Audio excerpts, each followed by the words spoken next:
Boa tarde a todos. Quero cumprimentar a doutora Tereza. Muito obrigada pela coordenação.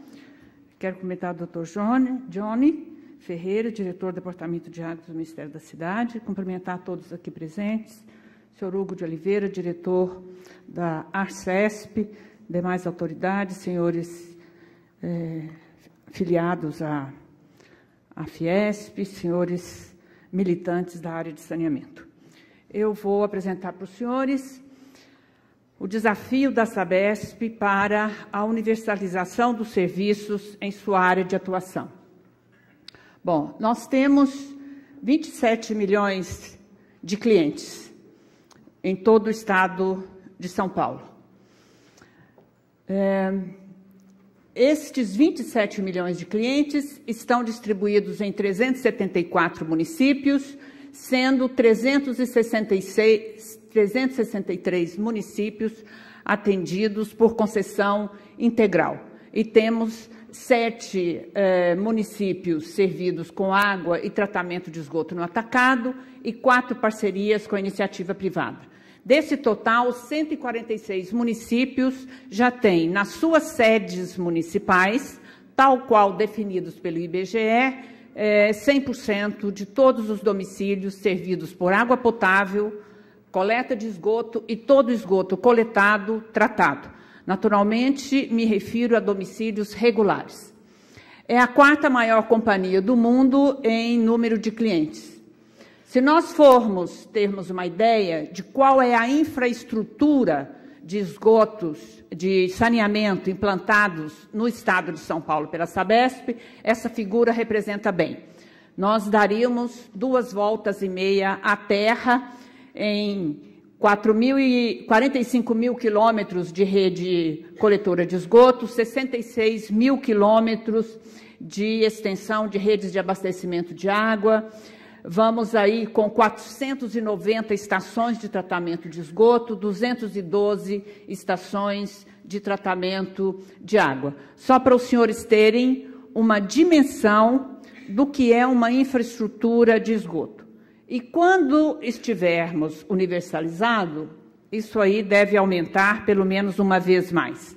Imaginem essa proporção para o Brasil, para o país. Portanto, temos um desafio extraordinário, que é implantar toda a rede de abastecimento de água, a rede de coleta, transporte e tratamento de esgotos no nosso país. Requer um esforço enorme, porque requer um investimento inicial muito alto.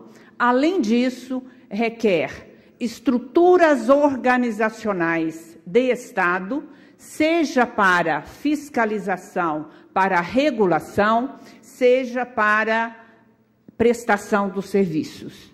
Então, nós temos que ter em conta que o saneamento requer estruturas profissionalizadas, tanto para a prestação dos serviços, quanto para a definição da política, o planejamento e a regulação e a fiscalização. Sem prestadores de serviços, sem estruturas de Estado adequadas, nós não vamos conseguir a prestação dos serviços, porque ela exige uma capacitação inicial na implantação da infraestrutura e um afinamento, um refinamento desta capacitação técnica à medida que o prestador de serviços se transforma de implantação de infraestrutura, de construtor para prestação dos serviços. Bom, nós temos 15 mil colaboradores em todo o estado, temos um aumento de produtividade por empregado crescendo de 2002 até 2011 em 63%.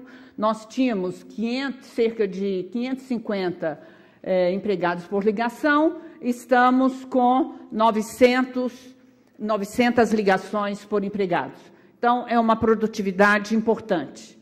As perdas decresceram 19%. Consideramos que estas perdas de 25% ainda são perdas muito altas, sobretudo aqui na região metropolitana de São Paulo. nós tivemos o ano passado o índice de satisfação de clientes de 92%, reconhecemos que esse índice é muito difícil de manter, não é? Nós pretendemos manter um índice, né, acima de 90%, né? 92% realmente foi motivo de muita comemoração. Em 2011, nós implantamos um programa de investimento bastante desafiador, não é? Com esses resultados aí. 246 mais 1.000 ligações de esgoto, 208 ligações de água. Investimos em obras e em PPPs e locação de ativos 2,4 bilhões de reais. Isso aí dá em torno de 25% a 30% do faturamento da empresa. É um esforço de investimento considerável. E tivemos uma elevação do nosso rating pela Standard & Poor's para BB+, no global, e para BBRAA+, no Brasil. Isso também é motivo de comemoração, porque significa esforço de gestão, significa esforço de eficiência de gestão. E essa eficiência de gestão significa capacidade de cumprir as metas de universalização até o fim da década. Em abastecimento de água, eu preciso aumentar o número de ligações em 1.800.000. Em coleta de esgoto, em 4 milhões de pessoas inseridas no sistema. E em tratamento de esgoto, mais cerca de 10 milhões de pessoas. Este é o nosso desafio de universalização, para a universalização até o final da década. O mercado de saneamento, a organização do mercado de saneamento, ela está em mutação, está mudando. Nós estamos em processo de mudança e em processo de adaptação. E quais são as características principais desse mercado? É um mercado novo e um mercado crescente, com crescente competição e com exigências ambientais também crescentes.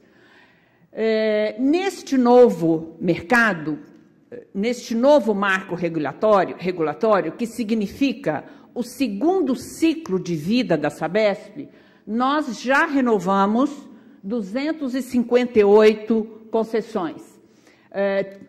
34 contratos estão ainda por vencer e temos cerca de 81% da nossa receita já contratualizada. Significa um início de segundo ciclo com bastante fortaleza e com bastante segurança. Todavia, os desafios são grandes, porque a Sabesp hoje é, ao mesmo tempo, ainda uma grande construtora e é, essencialmente, também uma prestadora de serviços. Então, nós temos que ter, simultaneamente, uma capacitação em contratação de grandes obras, sobretudo de saneamento, coleta, transporte e tratamento de esgotos na região metropolitana e na Baixada Santista, que são os nossos grandes desafios, e nos preparar tecnicamente e em termos de processos para a eficiência na prestação dos serviços. E estamos ancorados nesses 3 eixos de atuação. Quer dizer, temos um pano de fundo, que é um segundo ciclo, que é uma fase de uma empresa construtora, não é, em fase final, né, até o final desta década, as grandes obras estarão finalizadas, e já numa fase de especialização na prestação dos serviços, que requer novas capacitações e novos processos. Mas temos algumas questões que são fundamentais, que são basilares dentro do trabalho da Sabesp. É a segurança no abastecimento de água.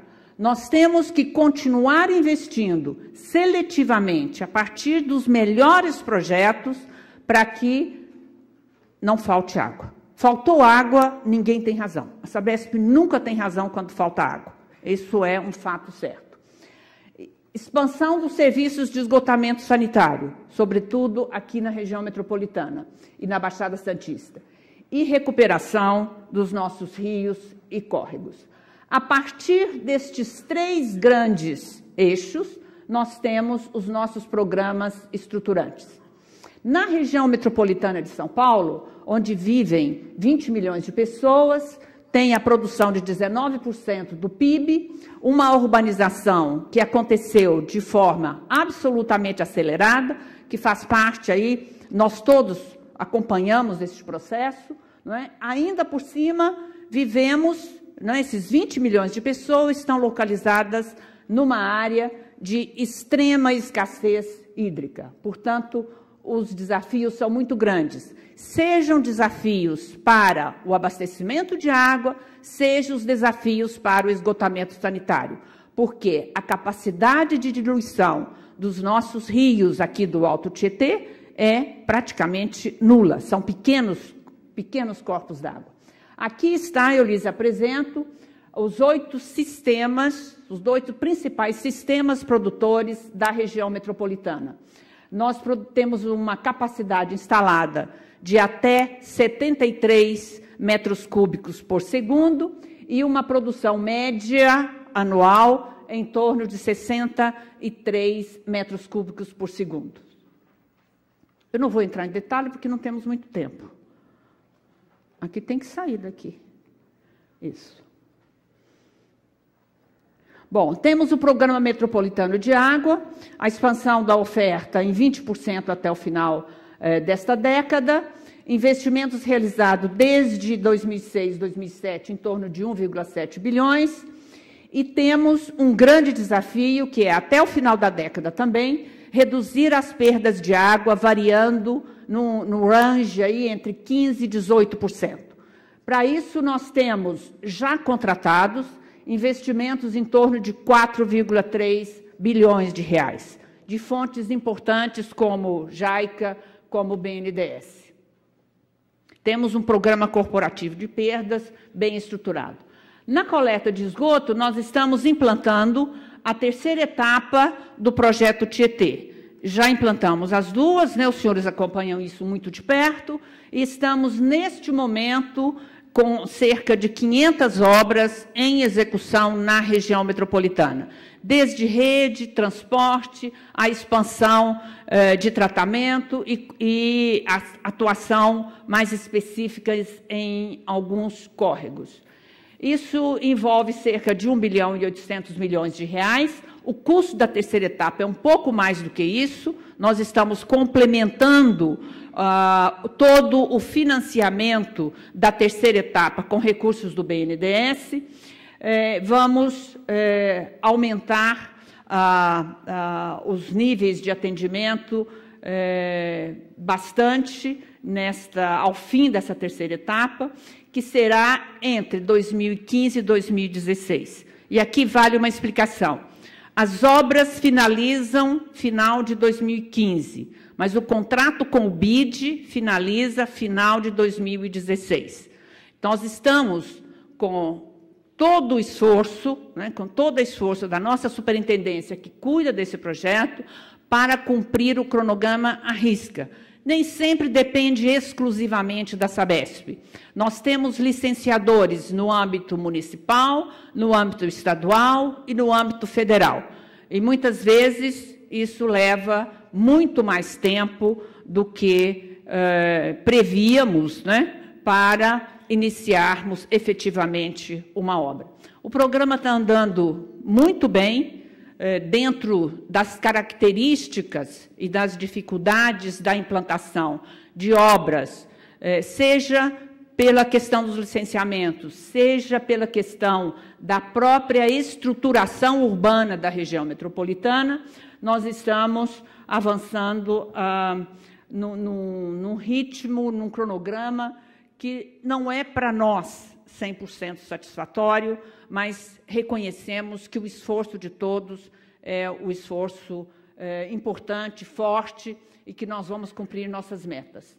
Temos o programa Córrego Limpo, nós já despoluímos 152, esse também é um projeto que tem continuidade, deverá ter continuidade, porque é um projeto complementar às grandes obras do Tietê, do projeto Tietê, para efetivamente nós despoluirmos os cursos d'água da região metropolitana de São Paulo.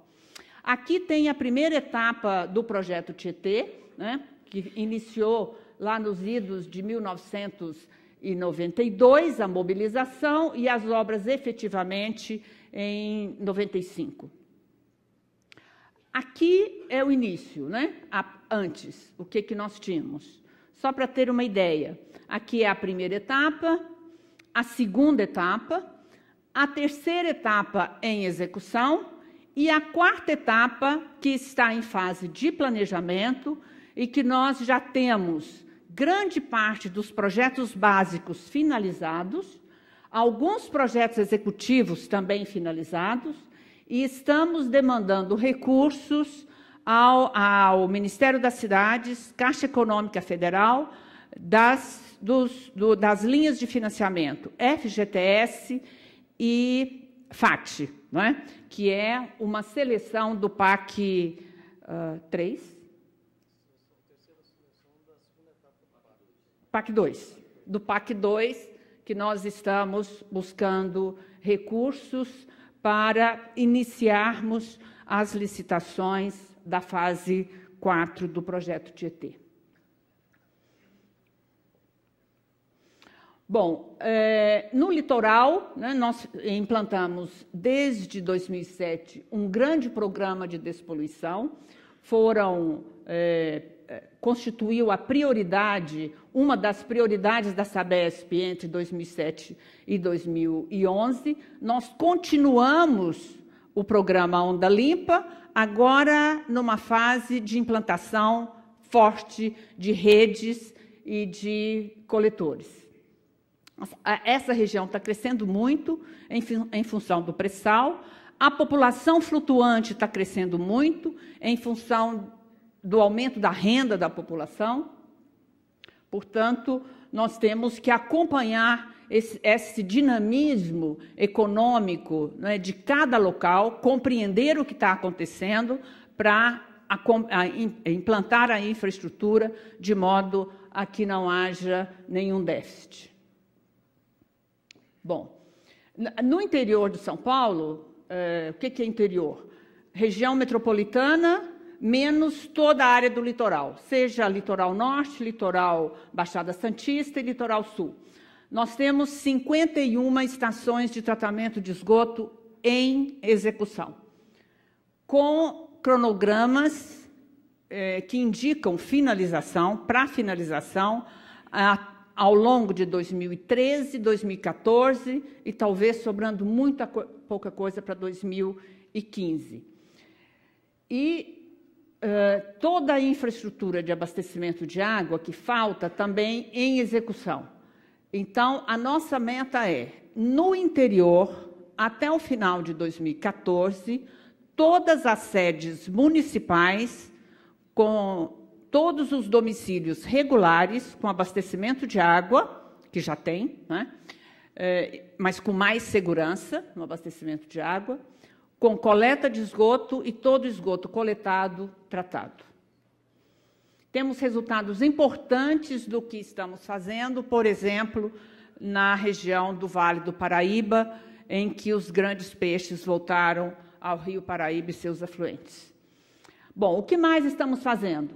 Estamos trabalhando fortemente parcerias com a iniciativa privada. Fizemos, ao longo de 2009 e 2010, uma parceria para aumentar o sistema produtor do Alto Tietê em mais 5 metros cúbicos por segundo.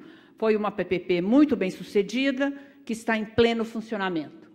E estamos lançando, na primeira semana de novembro, portanto, semana que vem, o edital para a parceria do Sistema Produtor São Lourenço, que envolve investimentos de em torno de 1 bilhão e 600 bilhões de reais e um negócio total de 25 anos, em torno de 5 bilhões de reais. Uma captação de água na divisa do município de Ibiúna e Juquitiba e o parceiro privado implantará o projeto e fará parte da operação do sistema, com uma vazão total de 4,7 metros cúbicos por segundo. E no nosso programa metropolitano de água, esta água tem que entrar entre final de 2015 e início de 2016. Bom, estamos buscando cada vez mais eficiência e produtividade.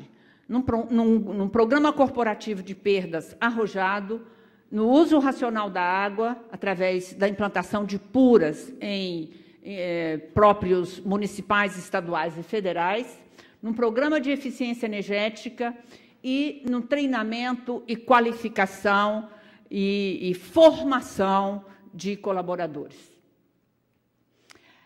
Buscando a inovação, por exemplo, por meio de programas de água de reuso, né? O Aquapolo Ambiental é um exemplo. Tratamento de esgoto industrial é um exemplo também, ambos com parceria com a iniciativa privada. E tratamento de resíduos sólidos no Alto Tietê, que é um projeto em preparação, em parceria com 6 municípios do Alto Tietê e também com a iniciativa privada.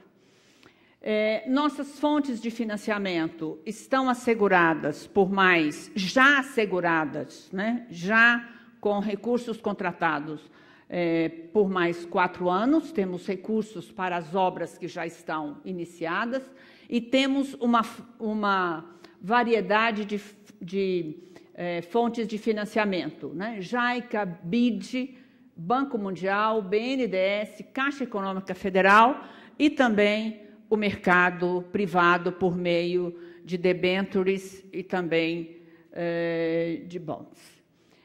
Portanto, temos aí cerca de 70% do nosso recurso contratado e garantido os 30% restante de recursos próprios. Bom, então, o que nós almejamos? Qual é a nossa meta? Até o final da década, universalização. Mas universalização com sustentabilidade ambiental, social e econômico-financeiro.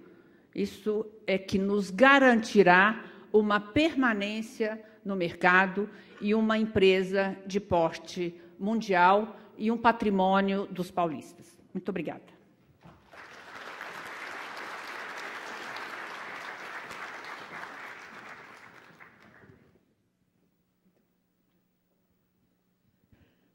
Muito obrigada, doutora Dilma. Excelente exposição. A 4ª maior empresa do mundo. Realmente são números muito expressivos.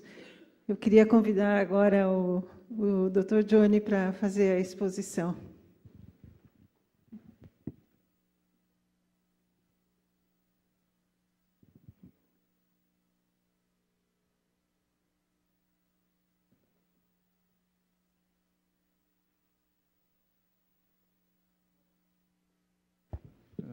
Obrigado. Boa tarde a todos. Em nome do Ministério das Cidades, da Secretaria Nacional de Saneamento Ambiental, queria agradecer à Fiesp aí pelo convite, pela oportunidade de estar debatendo o tema do saneamento nesse dia de hoje. Queria cumprimentar a nossa coordenadora da mesa, Tereza Cristina, a colega Dilma Pena, presidente da Sabesp, com quem nós já trabalhamos bastante tempo aí no governo federal, uma satisfação revê-la aqui neste evento, e os demais colegas aí do setor saneamento. Bom, neste painel, a nossa ideia seria dar uma perspectiva em termos da oferta de esgotamento sanitário no país, os avanços que o setor tem conseguido recentemente, e principalmente em termos de perspectiva do setor para o futuro. Bom, inicialmente, falar em termos do panorama da oferta do serviço. Embora nós avançamos bastante em termos de oferta de abastecimento de água e mesmo até em coleta de esgoto, mas o déficit é grande no país. O Brasil viveu um processo muito acentuado de urbanização, principalmente nas décadas a partir de meados da década de 50, né? Principalmente nas décadas de 60, 70. Então, e nós estamos falando basicamente de um continente. Então, o Brasil tem dimensões continentais e características continentais. Então, os números são gigantescos. Então, apesar desses avanços, nós temos ainda um déficit grande, 17 milhões de domicílios na área urbana do país ainda não tem rede coletora de esgoto. Isso dá um pouco mais de 50 milhões de pessoas ainda sem rede coletora de esgoto, de acordo com os dados do Censo Demográfico do IBGE agora de 2010. Então, se eu considerar a fossa séptica, que em alguns casos pode ser uma solução adequada, esse déficit reduziria aí em torno de 5 milhões de domicílios na área urbana. Ele cairia de 17,7 milhões para cerca de 12 milhões. Bom, além disso, nós temos uma oferta desigual em termos do território nacional. Aí nós fizemos uma estratificação, o que está em azul são as unidades da federação que têm uma cobertura com rede coletora acima de 70%. A gente observa que, tirando a região sudeste, nós temos apenas o Distrito Federal, que tem esses indicadores. E nos surpreende estados como Santa Catarina, que tem bons indicadores sociais e econômicos, mas tem uma baixa cobertura, aí, cerca de 1/3 apenas dos domicílios urbanos com rede coletora. E tem a questão, principalmente das regiões norte e nordeste, principalmente a região norte, onde a oferta é muito baixa. Dentro de 2 a 3 anos, alguns estados vão dar um salto nesses indicadores. Eu citaria o caso específico do estado de Roraima, onde, com as obras do PAC agora, nós estamos praticamente universalizando abastecimento de água na capital Boa Vista, e, em termos de sistema de esgoto, nós vamos chegar a pouco mais de 70% de coleta e tratamento. Então, dentro de 2 a 3 anos, alguns estados, com essas obras que foram introduzidas mediante o Programa de Aceleração do Crescimento, nós teríamos algumas alterações. Mas, no geral, nós temos aí um grande déficit que a gente tem que realmente investir bastante, não só alavancando mais recursos, mas também melhorando, profissionalizando a gestão, melhorando os prestadores de serviço. Em termos também de tratamento, nós temos um déficit grande, embora nos últimos 10 anos começa a haver um incremento no tratamento. Há 10 anos atrás, somente 1/3 do esgoto que era coletado passava em uma estação de tratamento de esgoto. De 10 anos para cá, nós saímos de 1/3 e hoje chegamos a 2/3. Hoje, a gente está conseguindo levar para a estação de tratamento de esgoto cerca de 70% do esgoto coletado. Mas existe um déficit grande.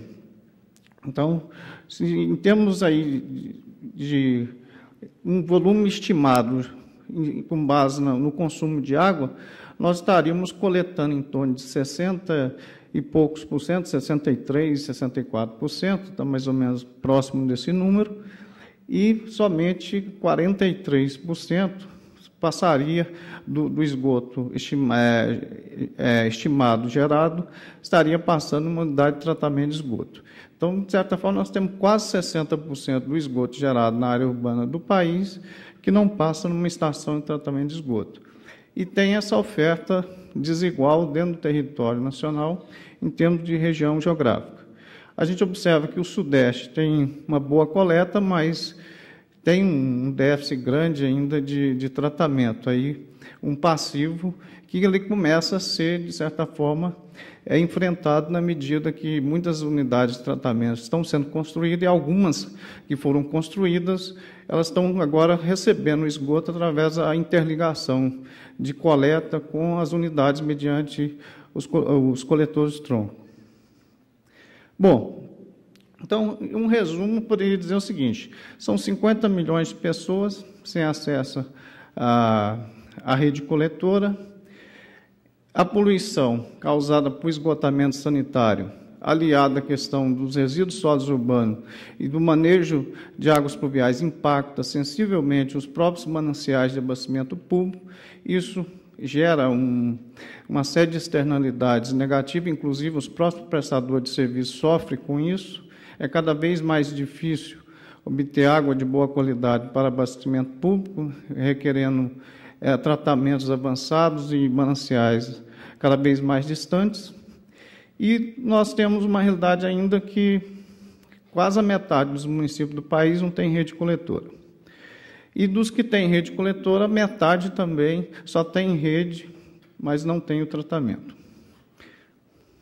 Bom, então, em termos esse é um quadro geral, em termos de avanços do setor, o que o governo e o setor têm feito no sentido de equacionar, de ter retomar investimentos em termos de melhoria da gestão.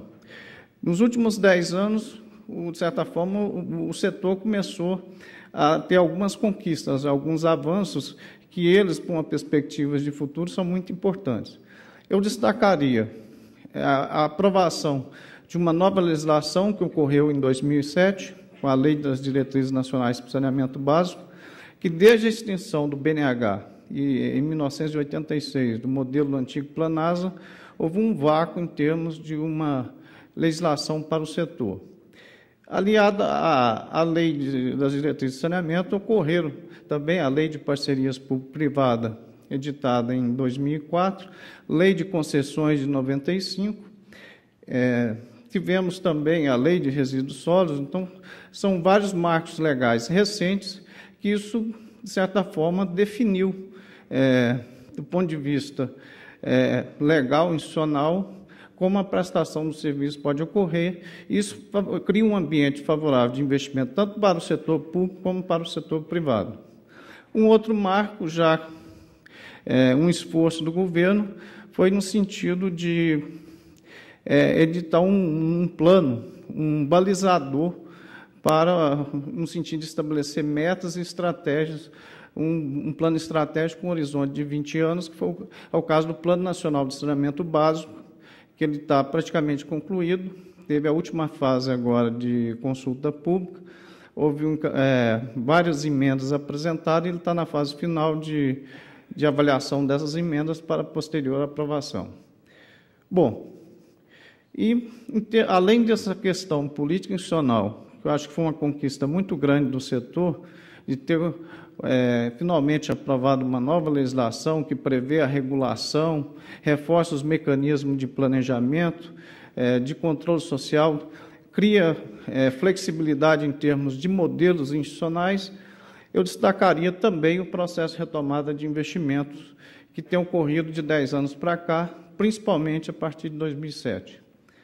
Bom, a retomada de investimentos ela começou a ocorrer em final de 2003. Nós tivemos um período difícil no país, de 1999 a 2002, principalmente, em função da necessidade que se teve de ter um ajuste fiscal pesado, no sentido de organizar as contas públicas. E, como o setor saneamento ele é basicamente prestado pelo setor público, é o setor que foi muito impactado com esse ajuste fiscal. Em 2003, já num processo de um quadro econômico mais favorável, se retomou os investimentos com a reabertura dos financiamentos. Até então, a gente ficou um período praticamente com os financiamentos travados. Bom, em 2003 se iniciou, então, esse processo de reabertura dos financiamentos para o setor público. Em 2007, lançou a primeira etapa do PAC, com investimento de 40 bilhões, e em 2010 também já foi lançada a segunda etapa do PAC, com investimentos previstos de 45 bilhões, que, na verdade, após a reformulação agora, esses investimentos subirão para 55 bilhões. Bom, aí é um gráfico que mostra o que o governo comprometeu, o conceito de comprometimento aí é a assinatura de contratos e empenhos e o desembolso. Aqui vale uma explicação. Aquilo que você compromete em um ano, nem sempre, via de regra, é executado em exercício seguinte. Então, hoje o setor tem um estoque aí de em torno de 35 bilhões de contratos celebrados em execução, um valor de 35 bilhões a executar.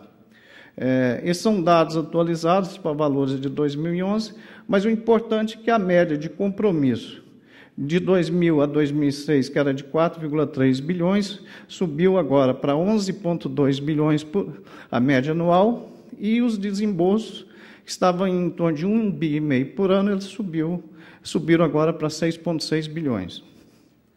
Então, em termos um balanço, assim, a maior parte desses recursos estão com o selo do Programa de Aceleração do Crescimento, do PAC. A primeira etapa do PAC previu 40 bilhões, nós conseguimos contratar até o final de 2010 40,3 bilhões, e nós estamos com a execução já caminhando para 60% desse valor. Então, nós ainda temos quase 40% desse valor, continua ainda em execução, continua em obras. A segunda etapa do PAC, de 45 bilhões, nós já selecionamos 18,3 bilhões e contratamos 17,3 bilhões. Então, em termos dos recursos de 2007 para cá, nós temos aí quase 58 bilhões contratados. Bom, então, em relação à questão do esgotamento sanitário, o esgotamento sanitário tem sido uma das prioridades dentro do Programa de Aceleração do Crescimento. Inclusive, o reforço de recursos que teve este ano, ele basicamente na modalidade de esgotamento sanitário e de manejo de águas pluviais. São dois assuntos que o governo procurou reforçar.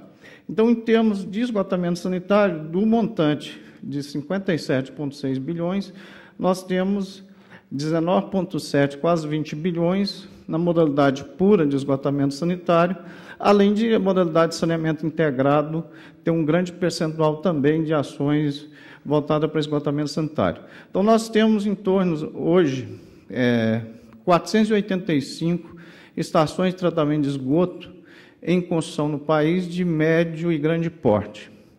Aí destacaria a região metropolitana de Belo Horizonte, que a Companhia de Saneamento do Estado tem um arrojado programa de tratamento de esgoto na região metropolitana de Belo Horizonte, a região metropolitana de Porto Alegre, Bacia do Rio dos Sinos, e aqui a região metropolitana de São Paulo, que nós também temos recurso em parceria com a Sabesp e com alguns municípios, são a região metropolitana de Campinas, por exemplo. Então, são áreas que a gente tem sido priorizadas, áreas de grande concentração populacional, e a expectativa é que a gente consiga, com esses investimentos, dar um salto e a melhoria de indicadores em vários locais, principalmente algumas bacias mais críticas.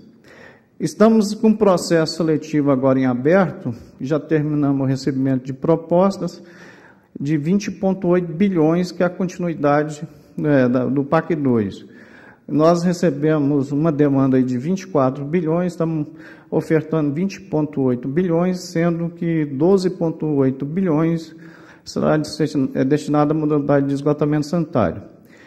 Além disso, temos a questão do manejo de águas pluviais, 12,1 bilhões, voltado para equacionar essas questões de áreas metropolitanas, de enchentes e inundações. Bom, após essas seleções, nós ainda teríamos em torno de 5 bilhões, provavelmente será selecionado ano que vem, de modo a completar a previsão inicial. Então, daqueles 45 bilhões que a gente foi previsto na fase 2 do PAC, nós pularíamos para em torno de 55 bilhões. Bom, quais são, então, as principais dificuldades, embora nós tenhamos crescido o patamar de disponibilização de recursos, mas o setor tem alguns gargalos históricos, que, de certa forma, eles estão sendo gradativamente sendo enfrentados.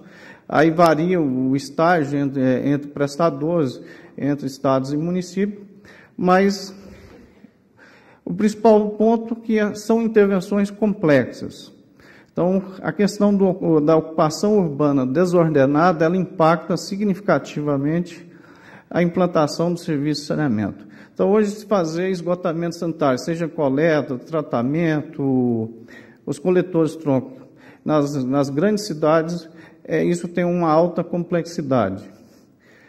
Por outro lado, um período de estagnação muito grande que o setor viveu aí, de quase 2 décadas, houve uma desmobilização de vários, do próprio mercado e dos prestadores de serviço, em termos de técnicos devidamente preparados para a execução de grandes empreendimentos. Então, esse ciclo de investimento essa retomada de investimento, ela implica necessariamente na própria reforço da capacidade técnica institucional de quem planeja e executa e faça a gestão desse serviço. Temos dificuldade no próprio mercado, então o mercado do saneamento, seja de consultoria, projeto, execução de obra, e o próprio setor público, ele tem haver um desenvolvimento desse mercado. Isso vai ocorrer em função de você ter um patamar constante, contínuo de investimento, e também com a nova legislação do setor. Essa estabilidade jurídica, as regras estando devidamente estabelecidas, isso favorece e encoraja os investimentos e, de certa forma, possibilita nós desenvolvermos esse mercado. Licenciamento ambiental é outra questão que impacta. Nós temos esse impacta não só as ações de governo, como do setor privado. A gente tem um descompasso em alguns locais entre legislação e capacidade instalada de órgãos licenciadores. Então, eu acho que é um problema sério que o país enfrenta, e isso, de certa forma, impacta a nossa execução de obras. E, por outro lado, é um setor que há muito espaço em termos de melhoria de eficiência, e para isso nós temos que profissionalizar a gestão. Nem todas as empresas têm um nível de governança como demonstrado aqui hoje pela presidente da Sabesp. Então, é muito desigual em termos a capacidade dos prestadores. Há muita descontinuidade administrativa no comando das empresas prestadoras, e isso tem um forte impacto no planejamento e execução dessas intervenções. Além de entraves burocráticos que hoje executar obra, empreendimento no Brasil se sempre esbarra com uma série de entraves. Bom, então, em termos de uma perspectiva de futuro, o setor, com uma nova legislação, com uma maior demanda de diversos atores, há uma boa perspectiva em termos de a gente manter esse ciclo que está se iniciando e ele ter uma certa continuidade. E o balizador que o governo está adotando seria o Plano Nacional de Saneamento Básico. O plano, ele prevê, é um plano de um horizonte de 2010 até 2030, e ele prevê a universalização do abastecimento de água nos domicílios urbanos e também chegar em torno de 90% com um sistema de coleta e tratamento adequado. Bom, para isso nós teríamos que investir nesse período 2010-2030, algo próximo a 420 bilhões de reais. Isso dá quase 20 bilhões por ano. É praticamente dobrar o que se pratica nos últimos 3, 4 anos. Em termos de investimento concreto, de materialização em obras, né? Bom, obras e serviços. A maior parte dos recursos seria para esgotamento sanitário, quase 160 bilhões, e foi feito um planejamento ao longo até 2015, 2020 e 2030. Então, em termos de oferta dos recursos das fontes federais, a gente tem condições de cumprir esses recursos até 2015, com o próprio PAC assegura isso. Bom, então, quais seriam, então, os desafios e oportunidades para se universalizar o serviço? Então, hoje, o setor, neste momento, ele tem uma nova perspectiva. Nós temos um quadro político, macroeconômico mais favorável. Então, hoje, há uma retomada de investimento em infraestrutura no país de uma forma geral, em todos os setores. Há um contexto de redução de taxa de juros, e isso é muito importante para se investir em infraestrutura. E, do ponto de vista, em termos de condições jurídicas e institucionais, praticamente não existe mais vácuo no setor. Então, com a lei de saneamento, lei de parcerias público-privadas, lei de consórcios públicos, e toda essa lei de concessões, então, de certa forma, há essa segurança tanto para o investidor público como para o setor privado. A prova disso é que nós temos, nesse momento, uma crescente participação da iniciativa privada, seja em termos de concessão ou em termos de parceria público-privada. Em maio, agora, nós fizemos um mapeamento em termos de contrato de parcerias público-privadas assinados, ou decreto, edital publicado, ou edital em consulta pública, e mais algumas concessões privadas puras, são recursos da ordem de 30 bilhões que o setor está tentando implementar via investimentos da ordem de 30 bilhões via parceria com o setor privado. Então, isso já é reflexo desse marco legal, de toda essa legislação que foi aprovada para o setor recentemente.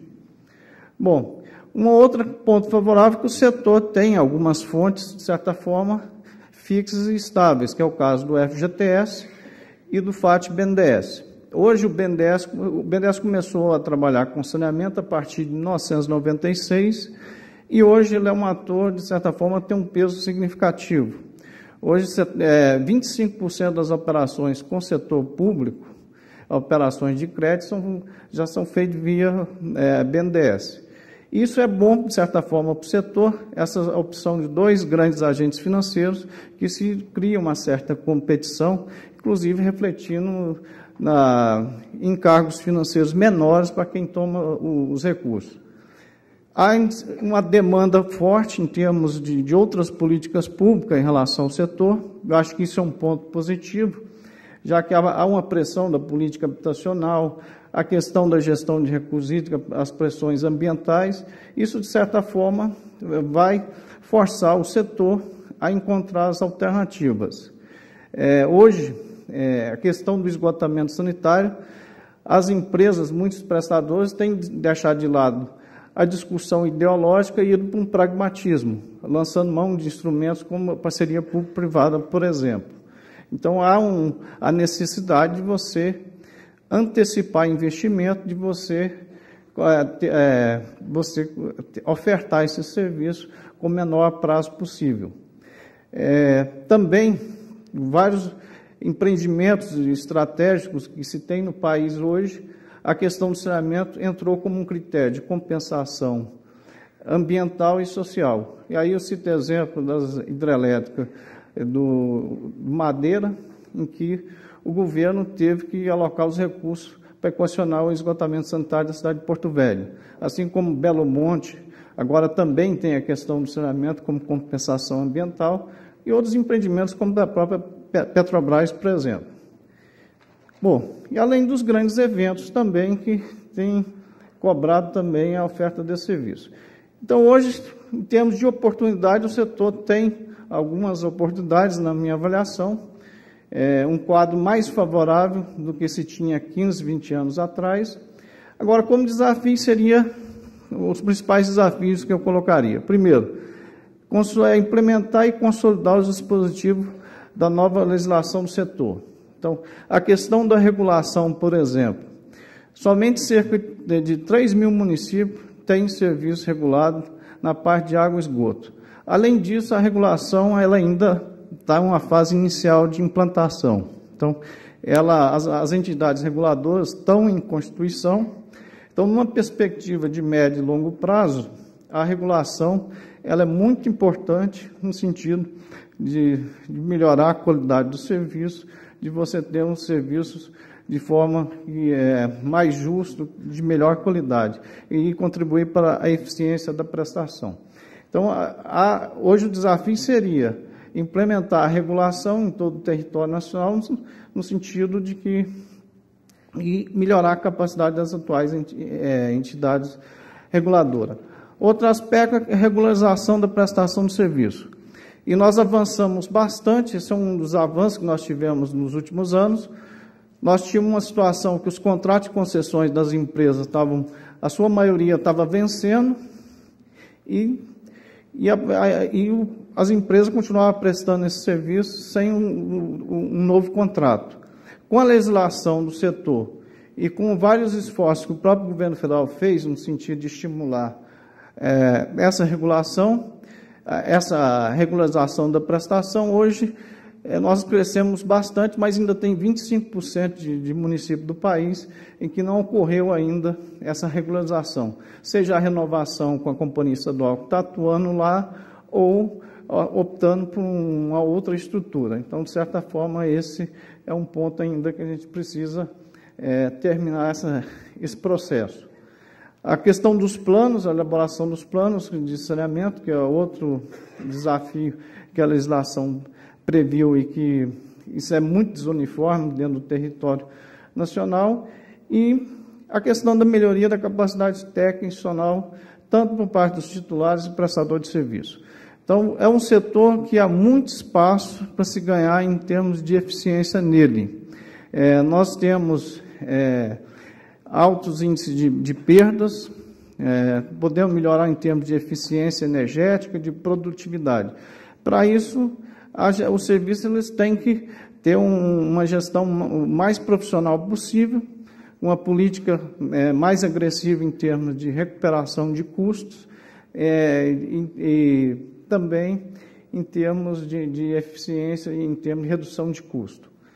Bom, temos que também reduzir o ciclo de investimento, que é uma questão hoje, há um esforço do governo para isso, no sentido de simplificar procedimentos, de desburocratizar, mas também de fortalecer o planejamento. Então, numa perspectiva de médio e longo prazo, para se falar em universalizar o serviço, nós precisamos fazer com que esses empreendimentos, o ciclo de execução, desde o planejamento até o início da operação desses empreendimentos, eles sejam encurtados. Há espaço para que ocorra esse encurtamento.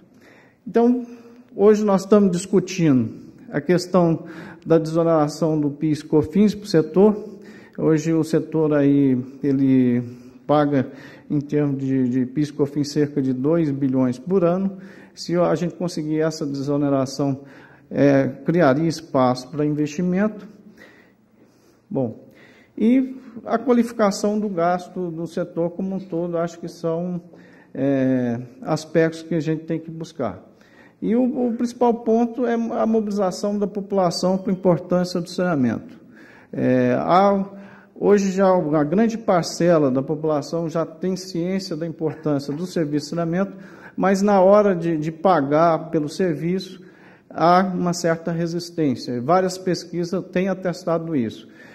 Mas, de certa forma, eu observo que o tema saneamento ele começa a ser mais incorporado dentro da discussão com diversos atores econômicos, sociais e políticos. Então, numa perspectiva de médio e longo prazo, eu acredito que nós tenhamos condições de começar um processo mais efetivo de aceleração de investimento, de melhoria de gestão, melhoria da operação e manutenção, e a gente possa, se não conseguir até 2030 a universalização, mas pelo menos chegar a indicadores próximos disso que o próprio Plano Nacional de Saneamento prevê. Bom, agradeço a atenção e fico à disposição aí para as perguntas. Obrigado.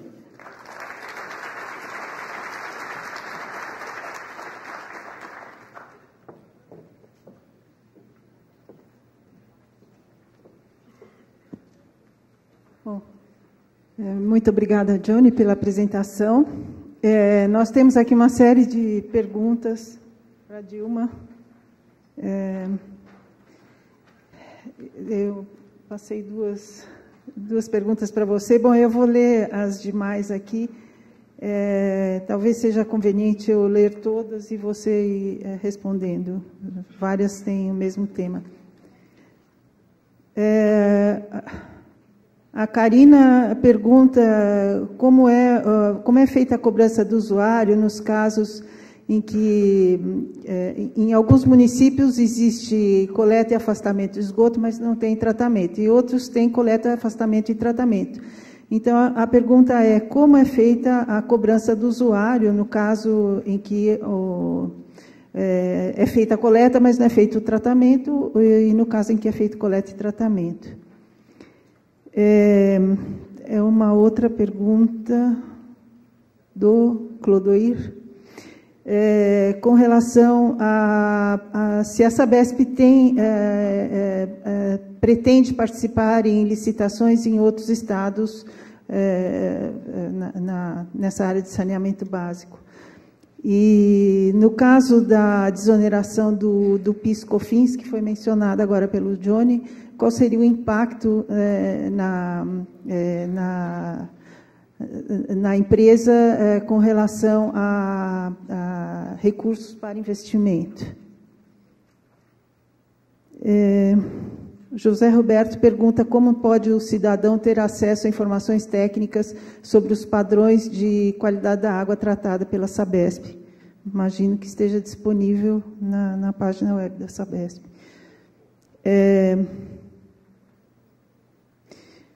Uma pergunta sobre a política de terceirização da Sabesp.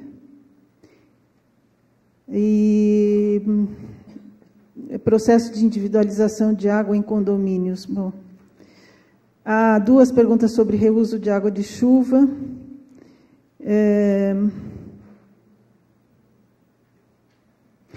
Como funciona o investimento privado no caso de loteamento? Se a infraestrutura criada permanece em poder do loteamento ou se ele é revertido à Sabesp, no caso, né? Pode ser o gerenciamento da rede particular e a distribuição pública? É isso? Não entendi muito bem a letra. Desculpe. Há uma pergunta sobre tratamento e disposição final de resíduos sólidos.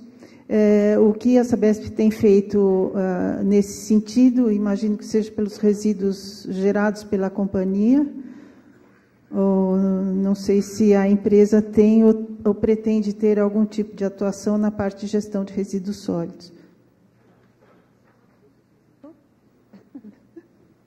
mais duas perguntas aqui.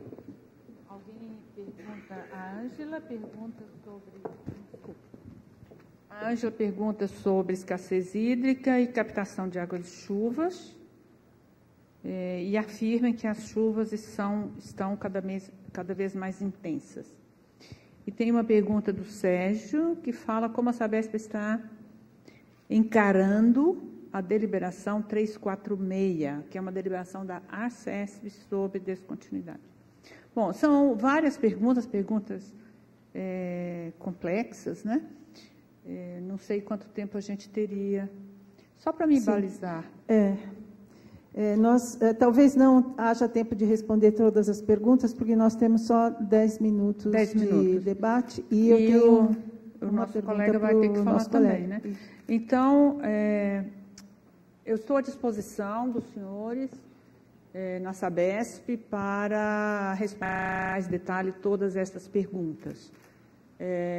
Podem me mandar e-mail lá para a presidência, @presidência, Sabesp, tal, que vocês vão me encontrar. Lembrando só que é .com, né? Não é .gov. Bom, a cobrança, a Sabesp pratica a cobrança da água e do esgoto, e o esgoto é pela disposição da rede de esgoto na rua e a implantação da ligação domiciliar, do ramal domiciliar. Então, essa é o critério. Nós temos hoje implantado uma capacidade de tratamento de esgoto de em torno de 16 23,5 metros cúbicos por segundo. Vamos chegar ao final do projeto Tietê em torno de 23, e ao final da década nós temos que ter implantado cerca de 30 a 31 metros cúbicos por segundo para tratar todo o esgoto gerado aqui. Essa plataforma já está desenhada e nós estamos buscando alternativas de financiamento para a quarta etapa. Uma parte já foi apresentado aí a esse financiamento do PAC 2, segunda etapa, né? Nós estamos bastante motivados e confiantes de que vamos conseguir uma parte importante desses recursos. Já temos os projetos, pensamos também em parceria com a iniciativa privada, sobretudo para tratamento, expansão de estações de tratamento de esgoto para a quarta etapa. Acho que seria interessante, tanto para a Sabesp, quanto para a iniciativa privada, como para a população como um todo. Sobretudo, com um foco, inovação tecnológica. A nossa prioridade absoluta é a universalização no Estado de São Paulo. Estamos à disposição dos demais municípios paulistas que não são ligados à Sabesp, que não são operados pela Sabesp, não para ter novas concessões, mas para apoiá-los da forma que for possível e de acordo com a cultura local, para que esses municípios tenham eficiência na prestação do serviço. A nossa obsessão é por eficiência na prestação do serviço. E isso demanda estruturas públicas para o planejamento, para a regulação e fiscalização, e prestadores de serviços alinhados com este planejamento e com esta regulação e eficientes. E a eficiência você precisa ter tecnologia, inovação, capacitação, treinamento e continuidade, como disse o John. A gente fica muito feliz com a ideia de que vocês estão estudando de verdade a desoneração do PIS/COFINS. Isso significa para a Sabesp, de cara, sim, beleza, um aumento de investimento de 600 milhões ano. É uma informação muito bem-vinda. No site da Sabesp tem muita informação sobre prestação do serviço, sobre qualidade de água. Estamos à disposição também para receber sugestões de como melhorar. Uma parte do trabalho de operação e manutenção da Sabesp é terceirizado, e todo mundo sabe disso, né? E nós temos terceirizado e informatizado. Temos todo um processo avançado, mas que precisa melhorar cada vez mais para ser mais monitorado e mais eficiente para o consumidor. Investimentos em loteamento, todo mundo sabe como funciona. A Sabesp tem o manual do empreendedor, né? Tendo problema, nos procurem. Temos sim uma disposição em apoiar as municipalidades e conjunto de municipalidades para a destinação final de resíduos sólidos, de forma moderna e conforme a Lei de Recursos Hídricos, né? Conforme a Lei de Recursos Hídricos. Estamos estudando no Alto Tietê, estamos estudando aí na região de Lins, na região de Mojimirim, na região de São João da Boa Vista, e a nossa motivação é ajudar os municípios a resolver este problema, que realmente é um problema grave. Mas tem que ter ousadia, tem que ter novas tecnologias, não é?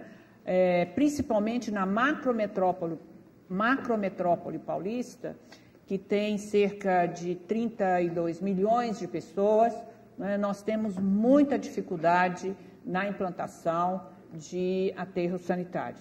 E existem tecnologias que são tecnologias inovadoras, né? Num primeiro momento, um pouco, talvez, com uma imobilização de capital maior, mas um projeto bem formulado, ele tem viabilidade econômica e pode se pagar. Aos preços atuais de custos de destinação em resíduos. Bom, com relação à deliberação ARCESP 346, a Sabesp e o seu corpo técnico têm interagido ativamente com a ARCESP no sentido de adequar, no sentido de, no limite, fazer o máximo. Tanto a ARCESP como a Sabesp têm o compromisso de atender ao cliente e acompanhar, né, toda a moderna política de relação cliente e concessionário, né? Agora, dentro dos limites das possibilidades da renda da população e da saúde financeira, econômica e financeira da empresa. Bom, a água de chuva, na medida do possível, mas lembrando que nós vivemos numa área de escassez hídrica, né, e que parte dessa água de chuva nós precisamos de recuperar os nossos aquíferos. Isso é muito importante. Muito obrigada. Eu só vou ler rapidamente a pergunta para o Johnny, do Maurício Dantas, que é da Agência Reguladora de Itu. Ele menciona aqui que a análise de projetos passa inicialmente no Ministério das Cidades e depois da análise técnica, né, vai aos engenheiros do agente financeiro. É possível avançar com a análise técnica conjunta, Ministério das Cidades mais agente financeiro do governo federal? É um comentário que a Caixa Federal é bastante burocrática. Bom, o mundo inteiro reclama da Caixa, coitada.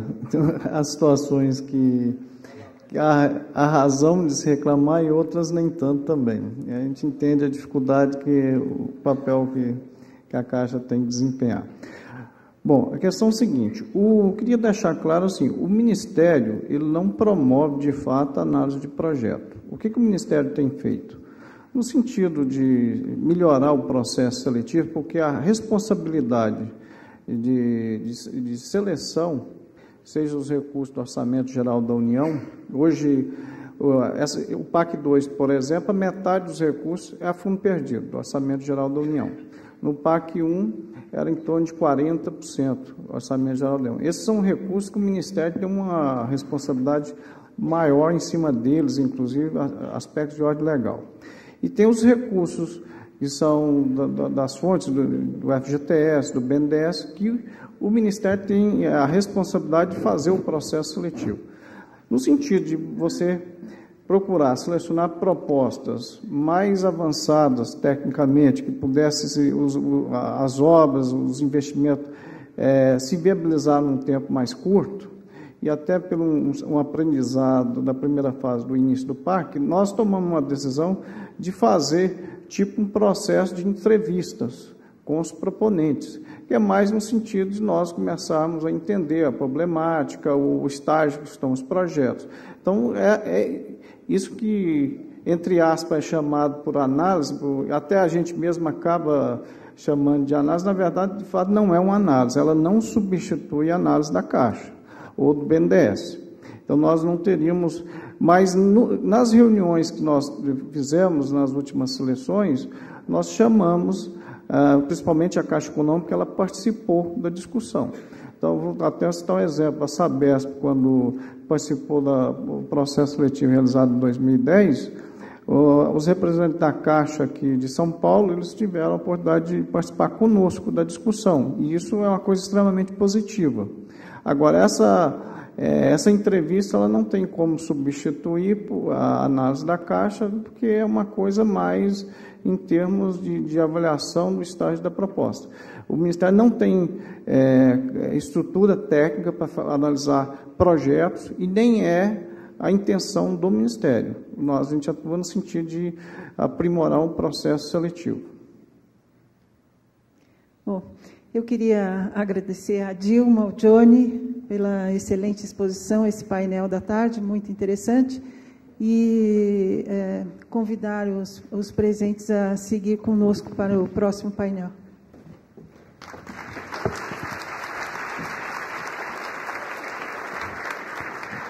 Os nossos agradecimentos também à moderadora deste painel, Tereza Cristina Lampollia.